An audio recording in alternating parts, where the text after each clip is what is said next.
Hello, in this episode of Master Tools, we'll take a look at the snapping tools.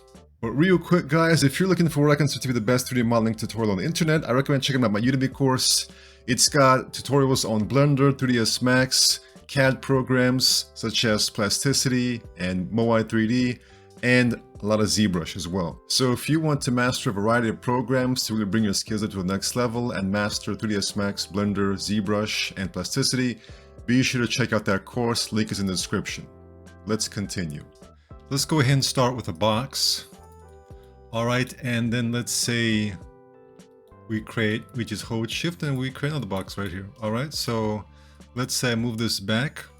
Alright, so we press S for snaps, and then you can also right click to actually see what's being snapped. So right now we've got vertex on. We have a selection between grid points, pivot, perpendicular, vertex, edge segment, face, grid lines, bounding box, tangent, endpoint, midpoint, center face. So these are all self-explanatory. You can go ahead and just choose which one you want. But I think a very useful one, the one I use the most, is probably vertex. So how can this be used? Well, I can simply switch to the move tool, and all I need to do is left click and hold to start moving this vertex. And I can hover over here and then let go, and it snapped to that vertex right there. But let's say we want to have it be aligned with this in terms of the y-axis. Well, then you go into options and you activate enable axis constraints. The hotkey for that default is Alt-D. So you can have this cool workflow where you select this, S Alt-D for snaps, axis constraints. So you can dictate which axis you want to be active by simply left clicking on it. If your selection is cleared, simply Control Z and you'll have your previous selection as well as the currently selected axis. So for example, if I accidentally deselect this while trying to click on another axis, all I need to do is press Ctrl Z and it's back. Alright, the y-axis is yellow, which means all I need to do now is, let's say, select this, left click and hold, and as you can see, it's now snapping only on a certain axis.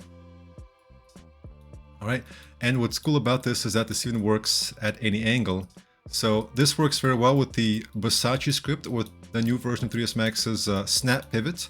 So for example, I can use the Versace script and I kind of move it. Let me select this for example, and let me apply it to poly, and let me just insert a loop, in the middle right there. All right, let's say I want to match this up.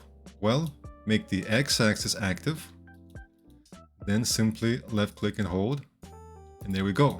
Alt-D-S to turn that off. So that is a very cool feature right there, guys. Let's go ahead and create a plane, and then let's go ahead and create another plane, and let's do a little bit of a rotation on that. All right, and I'm going to go ahead and apply it a poly. So let's say we have several objects that we want to nicely match together. Well, I'll press S, and I'll simply left click and hold, left click and hold, left click and hold, left click and hold, and then left click and hold. This is supremely useful for aligning objects together, especially on lots of complex pieces. Alright, so here's a more complex example. Here's a quick little helmet I made. Alright, so when you use snaps, it's a good idea to turn off the subdivision so you can see it at the base level. Alright, let's isolate these two objects. Alright, let's select some vertices here. Alright, so, let's say we want to line this up perfectly. So S for snaps, making sure you got vertex snap. All we need to do is just left click and hold. As you can see, we can snap it to right there. Now, sometimes the vertices won't perfectly match up. For example, in this situation, this vertex matches up to this one. But where does this vertex match up to? As you can see, there's no matching edge. Well, we can have both vertices and edge snapping on, which means we can snap this vertex to this edge right here.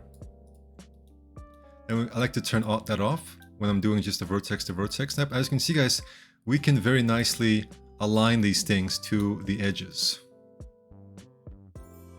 So this is very useful here when you want to have that kind of a vertex to vertex alignment.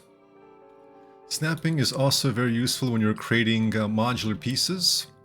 So if we're working on a grid system, you can go into the home grid to change the grid spacing. So right now it's just set to 10 centimeters, but you can have meters and things like that, whatever you need, whatever your game engine or whatever your pipeline is. So we can activate grid points. And so now when I create a box, for example, you can see I can create it on this grid system right here. All right, we can also even activate the pivot as well. So what we can do in this case is that we can snap the pivot to the grid points. So we're going to press S to activate snaps, and we can snap this pivot. You can tell because the whole object is turning yellow, and if this was a sphere, it would be it's essentially, it's not matching up to the actual object, it's just creating like a yellow box around there. So we can, for example, snap this pivot to that pivot right there, and it's going to snap onto it. All right, so we can snap this object's pivot point to the grid system right here, which essentially is very good for modular environments as well. So let's go ahead and create a plane, and let's say it's this big. All right, and this represents some sort of modular floor system. Well, we can then either use, vertex to grid points, so we can kind of snap that like so, or we can just not have any vertices whatsoever and just use grid points to pivot. So now we can snap this pivot to this grid point, and so that essentially ensures that we have these kinds of modular environments which snap together very nicely. So let's say, for example, we create some sort of a road system. So I'm going to go ahead and delete this right there, and I'm going to go ahead and target well that, and I'm going to go ahead and set flow on that. So set flow.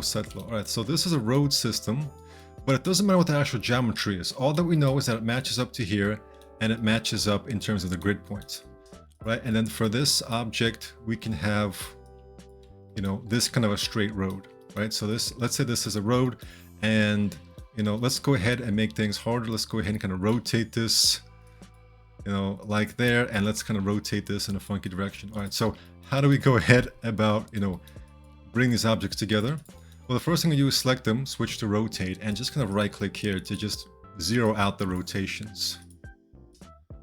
All right, we know that they are aligned to this grid, so we use grid point snap and pivot snap. We press S to activate snaps, and we can snap it to right here.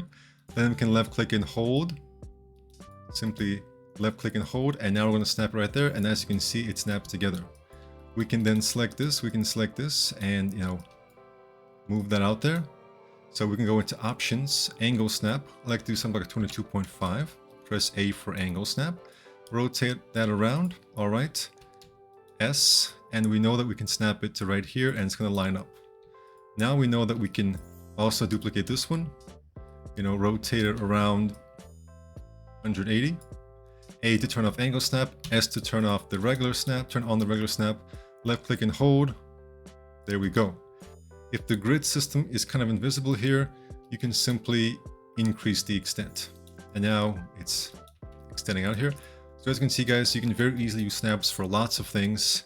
So if you have a particular way you like to use snaps, go ahead and share it in the comment section.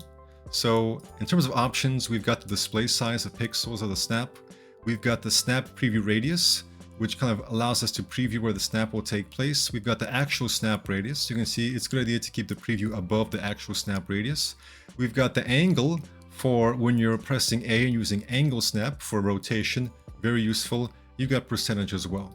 So a way that I like to use angle snap is I have these sides, and let's have a cap segment. All right.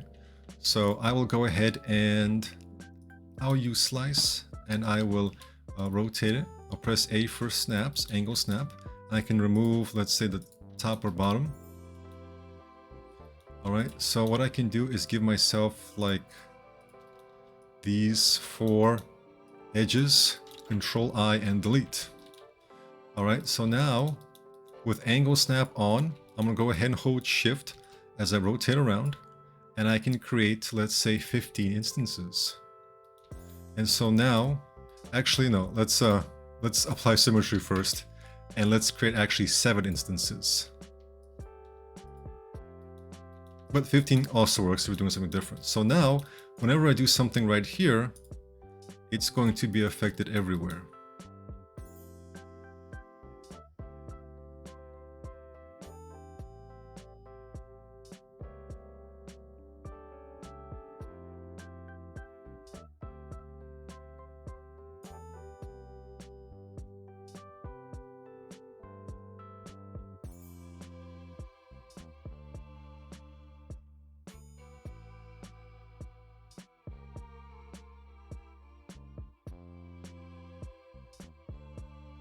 Alright, after I'm done with that, I will select all these objects and I'll make them, before I do that, I will turn off, I'll delete Turbo Smooth, and I'll make them all unique to each other because you cannot attach instance objects. And then we can go ahead and just attach them all together using this method or using a list, and we're going to weld with 0.01, and now it's all together. So in addition to the vertex snaps, there's also angle snap, which is very useful, and I love using it for cylindrical details.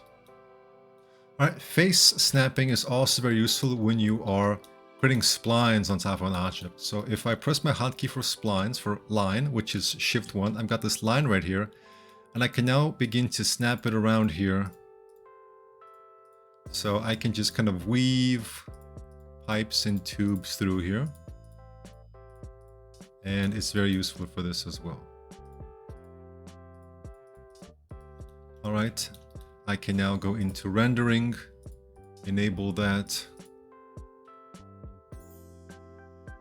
Alright, I can kind of continue to adjust these. For example, I can have this go down into the center here.